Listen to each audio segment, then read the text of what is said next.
Isso que acabou de acontecer é tão sério, é tão bombástico, que eu vou tentar nem dar opinião. Porque, sinceramente, de certa forma é triste ver o que está acontecendo com o Brasil. A maneira como o Brasil agora é visto como um país violador de direitos humanos e que na Suprema Corte tem um super violador, um supremo violador de direitos humanos. Se você não está sabendo, vai saber agora. Olha isso daqui. O governo Trump impõe sanções financeiras à mulher de Moraes. Essas sanções financeiras na qual ele está falando é a Magnitsky.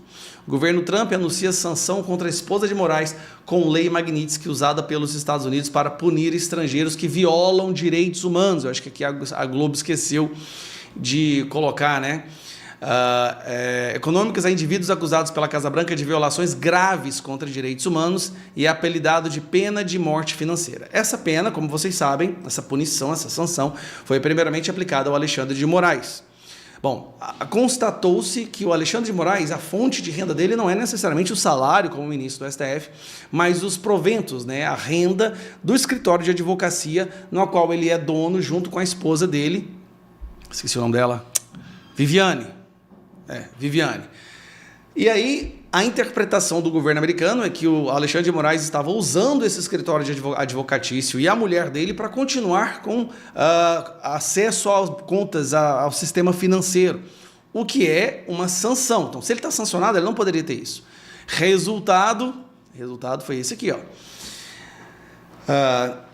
O governo Donald Trump inclui a mulher do ministro Alexandre de Moraes, Viviane Barsi, na lista dos sancionados junto com o marido. A punição foi estendida a ela depois de bolsonaristas apontarem que Viviane seria importante braço financeiro da família. Olha, isso aqui não é verdade, porque a sanção jamais acontece sem provas documentais. Até porque se a pessoa depois for recorrer para se defender, o governo, né, o Departamento de Estado tem que apresentar provas documentais, né, de que realmente, olha, ele estava burlando a sanção através dessa forma e por isso a sanção foi estendida.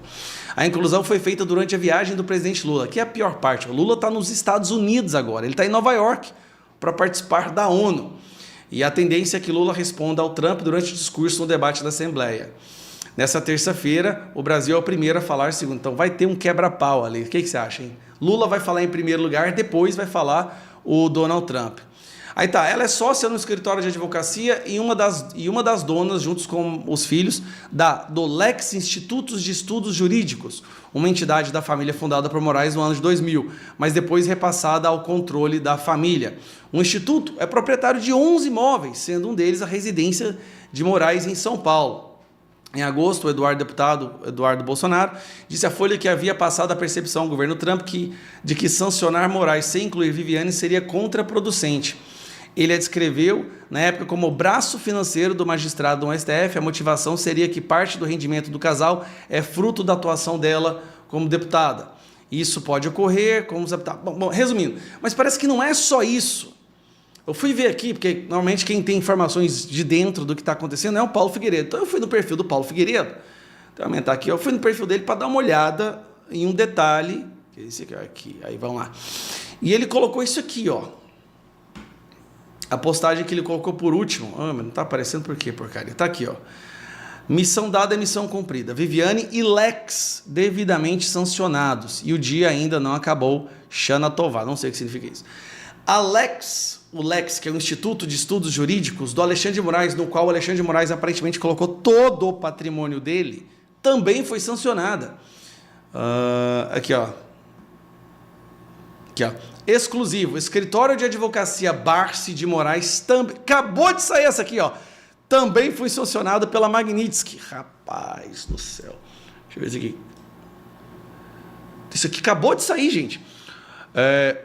Uma coisa que a imprensa não percebeu ainda, o escritório Barsi de Moraes Advogados também foi sancionado hoje, mesmo sem aparecer nominalmente na lista. Isso acontece porque Viviane Barsi de Moraes foi sancionada sob a Global Magnitsky.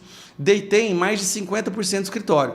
Pela chamada 50% Rule do OFAC, qualquer entidade em que sancionados tenham participação agregada de 50% ou mais é automaticamente bloqueada. O Tesouro dos Estados Unidos explica claramente: qualquer entidade possuída ou agregada direto ou indiretamente, direto ou indiretamente, em 50% ou mais, por uma ou mais pessoas bloqueadas, é considerada por si só uma pessoa bloqueada. Os bens e interesses em bem de tal entidade são bloqueados independentemente da quantidade estar ou não na lista da UFAC. Como Viviane detém mais de 50% do escritório, não foi necessário sancioná-lo nominalmente.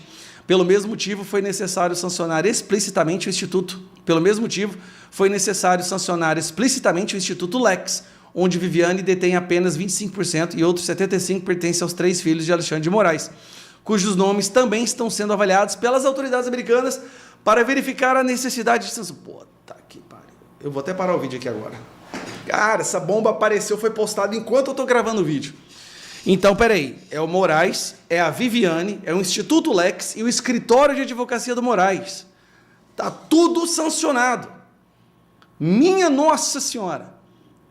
Será que é esse o futuro dos outros ministros da Suprema Corte, caso eles continuem avançando nessa sanha totalitária de perseguição da direita, de condenação de pessoas inocentes, de julgamentos ilegais e de inquéritos ilegais? Só o futuro nos dirá.